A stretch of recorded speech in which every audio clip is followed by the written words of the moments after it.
అంటే వెంకటరెడ్డి గారు లేదా ఇప్పుడు ఇంతకుముందు బండి సంజయ్ గారు కూడా అదే రకంగా మాట్లాడడం జరిగింది. కానీ ఒక్కటి గుర్తుపెట్టుకోండి, ఇప్పుడున్న పరిస్థితిలో బీజేపీ గాని బీఆర్ఎస్ కి మధ్యన ఏదో లోపాయ ఒప్పందకారం ఉంది. గతంలో కేటీఆర్ పోవడం జరిగింది. ఇదే కోమటిరెడ్డి రాజగోపాల్ రెడ్డి, కొండా విశ్వేశ్వరరెడ్డి గారు ఓపెన్ గా ప్రెస్ మీటింగ్ వచ్చి చెప్పడం జరిగింది. మాకు అపాయింట్మెంట్ ఉండే, మా అపాయింట్మెంట్ ని పక్కన పెట్టి కేటీఆర్ ని పిలిచి మాట్లాడడం జరిగింది.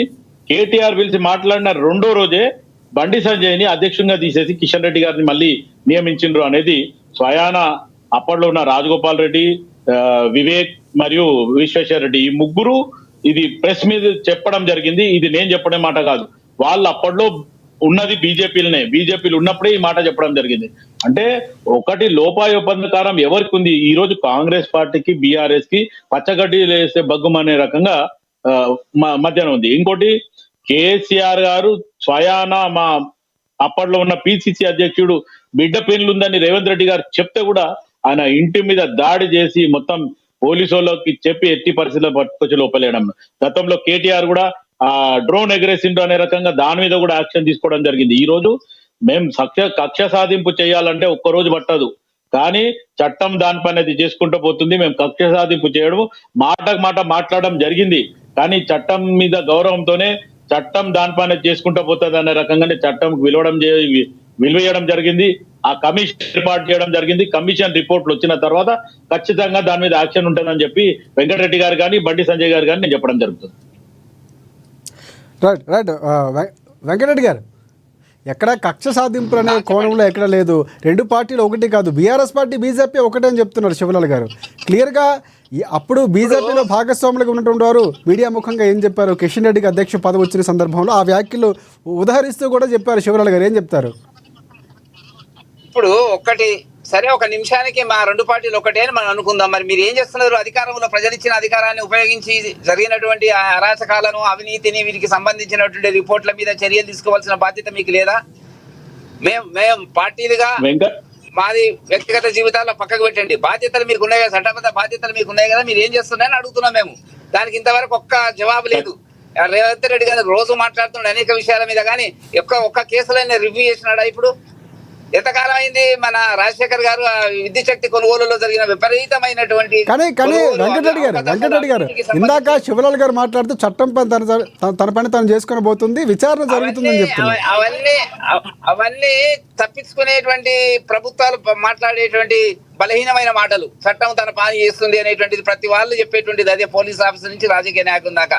ఏం చట్టం చేసింది, ఎప్పుడు చేసింది, ఏం జరిగిందో చెప్పండి. ఇప్పుడు ఏ ఫైల్ ఎందుకు ముందుకు రావడం లేదు చెప్పండి. నయం కేసు ఉందండి. నయం కేసు గత ప్రభుత్వంలో ఏం జరిగిందో మనకందరికీ తెలుసు. మిషన్లు తెచ్చి డబ్బులు లెక్క పెట్టిండ్రు. ఆ కేసు ఏమైందో చెప్పమనండి. డ్రగ్స్ కేసు ఏమైందో చెప్పమనండి. సెలబ్రిటీలకు సంబంధించిన డ్రగ్స్ కేసు గత ప్రభుత్వం చేసినటువంటి దాన్ని ఇవాళ ఎందుకు ఈ ప్రభుత్వం చేయలేకపోయిందో చెప్పండి. కాబట్టి నేను ఏమంటున్నా అంటే, రేవంత్ రెడ్డి గారు గత ప్రభుత్వం చేసినటువంటి అవినీతి కంటే కూడా అనేక పద్ధతుల లోపల ఇవాళ వ్యవస్థ నడుపుతున్నటువంటి పరిస్థితి మనకు కనపడుతున్నటువంటిది. అది మా ఆరోపణ. దానికి సంబంధించి ఇవాళ జరుగుతున్నటువంటి విషయాలకు వచ్చేటప్పటికి దొందే. ఆయనే అంటే ఆయనకంటే ఎక్కువగా ఈ అవినీతి పాలన అనేటువంటిది ఇవాళ జరుగుతున్నటువంటి ఒక సందర్భం మనకు అనేక సందర్భాల్లో కనపడుతున్నటువంటిది. కాబట్టి కాళేశ్వరం కేసులో ఏం జరిగింది, ఏం వచ్చింది రిపోర్టు చెప్పమనండి. అన్యాయం జరిగింది, అక్రమాలు జరిగింది అన్నారు కదా, కమిటీ రిపోర్ట్ లో దాన్ని కనపడినటువంటి రేపు కేబినెట్ మీటింగ్ కోసం చెప్పండి శివలాల్ గారు.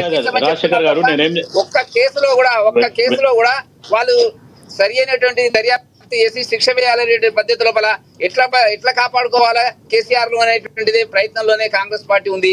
అది ఢిల్లీ అధిష్టాన వర్గం యొక్క నిర్ణయం రేవంత్ రెడ్డి గారికి వ్యక్తిగతంగా లేకపోవచ్చు, కానీ అధిష్టాన వర్గం, కాంగ్రెస్ అధిష్టాన వర్గం కేసీఆర్ మీద చర్యలు తీసుకోవడానికి ఇష్టపడడం లేదనేటువంటిదే మనకు కనపడుతున్నటువంటిది వస్తున్నటువంటి సమాచారం. మీరు అది దృష్టిలో పెట్టుకోవాల్సిన అవసరం ఉంది. మేము అంటున్నాము రేవంత్ రెడ్డి గారు ఉండొచ్చు కాక చట్ట ప్రకారంగా యాక్షన్ తీసుకోవాలని, కానీ ఆయన నిస్సహాయం పరిస్థితిని. ఎందుకంటే రేవంత్ రెడ్డి గారికి కాంగ్రెస్ అధిష్టానానికి మాట వాస్తవం. మొన్న అంత పెద్ద ఎత్తున వాళ్ళు చెప్పుకుంటున్నటువంటి శంకర్ గుద్దుకొని చెప్తున్నటువంటి ధర్నా కార్యక్రమం ఏది ఉందో 42% రిజర్వేషన్ మీద కీలకమైన నాయకులు ఎవరు రాలేదు. ఖర్గే రాలేదు, రాహుల్ గాంధీ గారు అంటే ఏదో ఊరికి వెళ్ళినాడు, వేరే దర్యాప్తుకి వెళ్ళినాడు అన్నారు. ప్రియాంక గారు రాలేదు, ఆఖరికి కేసీ వేణుగోపాల్ కూడా రాలేదండి. దూరం పెరిగిపోయింది. కాబట్టి ఇవాళ ఆ కేసులన్నిటికీ ఏంటంటే, ఒకవేళ కేసీఆర్ గారు బ్రతికుంటేనే మనం గెలవగలుగుతాం అనేటువంటి అభిప్రాయంలో కాంగ్రెస్ పార్టీ ఉంది.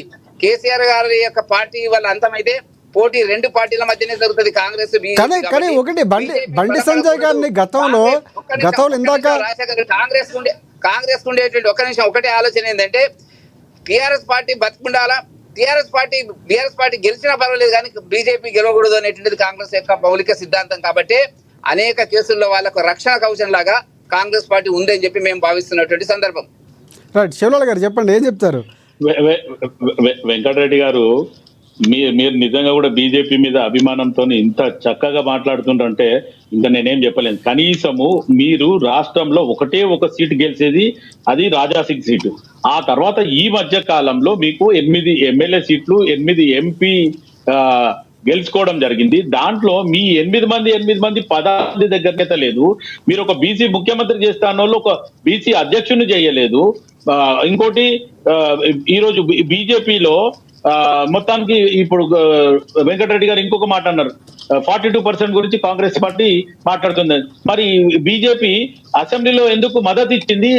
తర్వాత ఇటు ధర్నాకు రమ్మంటే, లేకపోతే అఖిలపక్షంకి రమ్మంటే రావడానికి దూరం ఎందుంది? అంటే అటు ప్రధానమంత్రి నరేంద్ర మోదీ, అమిత్ షా గారు చెప్పుతూనే వస్తారు, లేకపోతే రారా అనేది మాకు కూడా అర్థమైంది. ఈ రోజు గల్లీలోనే రానోళ్ళు ఢిల్లీలోకి ఏడొస్తారు అనే రకంగా వాళ్ళని పిలవలేదు. బీఆర్ఎస్ వాళ్ళు ఎంపీలో లేరు కాబట్టి వాళ్ళని పిలవలేదు.